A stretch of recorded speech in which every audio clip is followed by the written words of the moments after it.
If you live long enough, a lot of stuff will come against you. Somebody in your family gonna die. Somebody in here gonna get fired. Somebody here gonna get an eviction notice. Somebody gonna get laid off. Somebody company gonna close. Somebody you love gonna break up with you. That's life.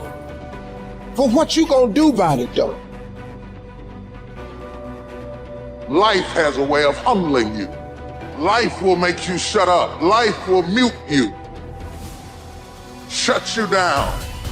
Because all of us, if you live long enough, will go through a period of feeling so overwhelmed that you think of one more thing, if the phone rings one more time, if I get another text, if I get another email, and sooner or later you feel, oh God, just get me out of this.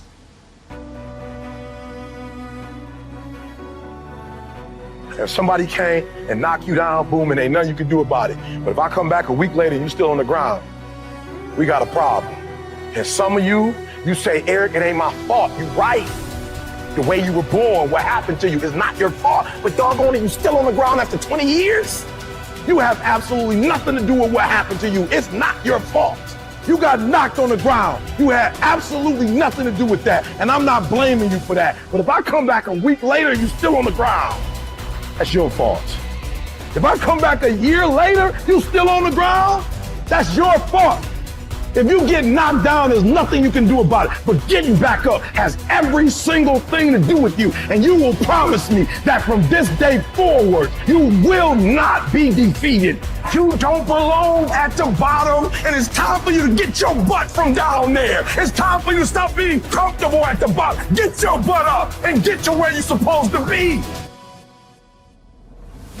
The difference is not the genetic code, the potential. It's a guy that's willing to get knocked down, finally test on fortune, stand back up, the perseverance to see it through, the never say die attitude. And I go in there, man, and if I don't win, I showed up, I gave my valid effort. And tomorrow I'll do the same thing. And I'll continue to throw shit against the wall. Every day I'll throw more up there, try it again, and I'll never get comfortable. It's necessary that you take charge, that you begin to stand up inside of yourself, that you dry your tears and you're not given the luxury of feeling sorry for yourself, that you got to get in a fighting mode. You can't surrender. You can't be a chump. You've got to fight back. You've got to stand up and start. So wait a minute, what is it I need to do? You've got to make yourself move even if it hurts. Many people have been written off and said, this one won't survive. And they did. It's possible. You've got to believe in your heart of hearts that it's possible that you can beat this. Your belief, your faith, your drive, your determination, your persistence, your perseverance, your spirit. Greater is He that is in you than what's out here in this world. So you've got to decide, you've got to say, it's possible that I can beat this. And it's necessary that I do this. In spite of the pain and the conditions, you've got to mobilize your mind and your spirit. There's nothing as powerful. It's a made-up mind.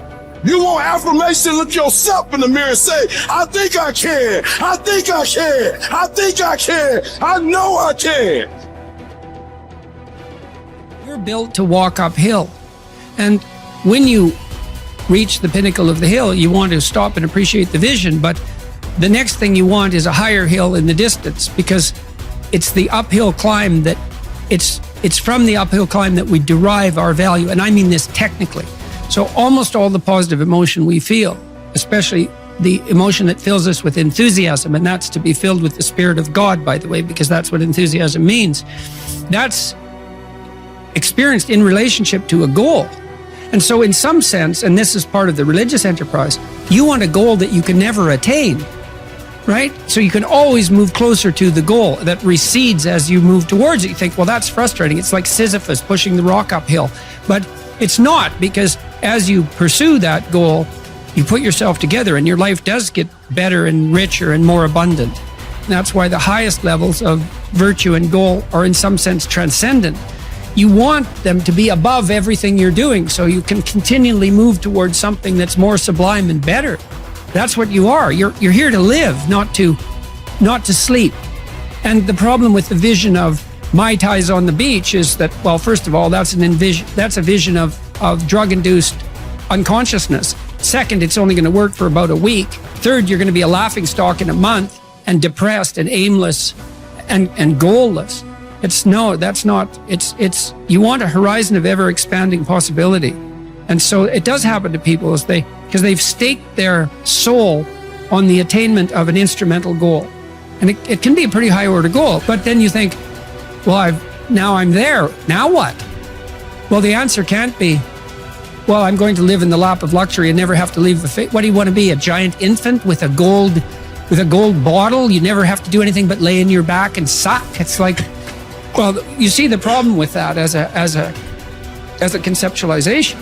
It's no, you want to be like an active warrior moving uphill with your sword in hand, and that's dynamic, that's exciting, and that's why so many young men disappear into video games. That's all acted out in the video game. So they have to act that out in their own life. Not that I despise video games, because I don't, but they're not a substitute for life. They might be good training under some conditions for life. See, as human beings, why?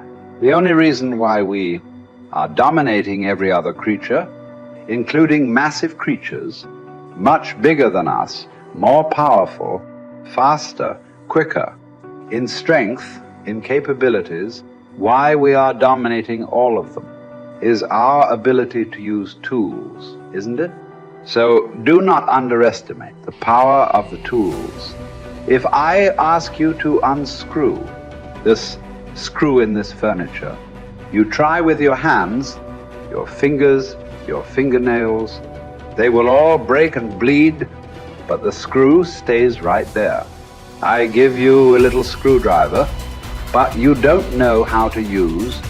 You poke it here, poke it here, poke it here, poke it here. No use. Only if you put it right there and use it the way you must use it, suddenly another world, isn't it? Right now, the greatest tools that we have in our hand is our own body, our mind, our emotions, our energy. These are our tools. If you harness these tools well, you will live wonderfully. If you don't harness them, you will live badly. If these tools turn against you, you will live terrible. Right now, what is it that human beings are largely suffering? No great amount of suffering is coming to you from outside. Everything is on self-help, isn't it? Poking yourself. Why? Because we gave you a sharp mind. If we had given you the brains of an earthworm, you would also be very peaceful. But to develop this level of cerebral capability, it took millions of years of evolution to get you here, isn't it? I want you to just imagine from a single celled amoeba to make you like this, how much work. And now you suffer this result. Essentially, what you're suffering is your own cerebral activity, isn't it? You have an intelligence for which you don't have a stable enough base, so it's poking you. Instead of being useful to you, it is poking you simply because this base is not stable. So one thing is to create a stable base so that this intelligence works for you.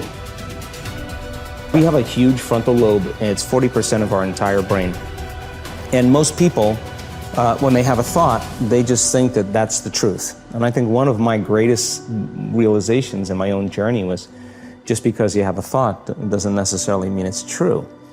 So if you think 60 to 70,000 thoughts in one day, and we do, and 90% of those thoughts are the same thoughts as the day before, and you believe that your thoughts have something to do with your destiny, your life's not going to change very much, because the same thought leads to the same choice leads to the same behavior creates the same experience, and the same experience produces the same emotion.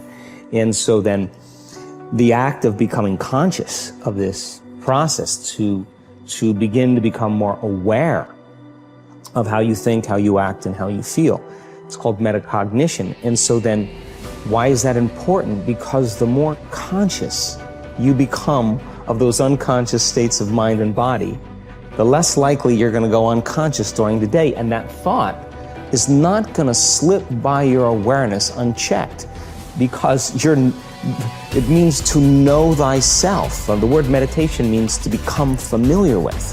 So as you become familiar with the thoughts, the behaviors, and the emotions of the old self, you're retiring that old self. As you fire and wire new thoughts and condition the body into a new emotional state, if you do that enough times, it'll begin to become familiar to you. So it's so important, just like a garden. If you're planting a garden, you got to get rid of the weeds. You got to take the plants from the past year and you got to pull them out. The rocks that sift to the top that are like our emotional blocks, they have to be removed. The soil has to be tenderized and broken down. You have to make room to plant a new garden. And so primarily, we learn the most about ourselves and others when we're uncomfortable. Because the moment you move into that uncomfortable state, normally a program jumps in. When that program jumps in, it's because the person doesn't want to be in the present moment and engage it consciously. So when you teach people how to do that with the meditative process, it turns out that when they're in their life, they're less likely to emotionally react. They're less likely to be so rigid and believe the thoughts they were thinking. They're more aware of when they go unconscious back into a habit, and that is what starts the process of change. And so we have to unlearn before we relearn. We have to break the habit of the old self before we reinvent a new self. We have to prune synaptic connections and sprout new connections. We have to unfire and unwire and refire and rewire. We have to unmemorize emotions that are stored in the body, then recondition the body to a new mind and to a new emotion, like deprogram and reprogram. That's the act, and it's a two-step process.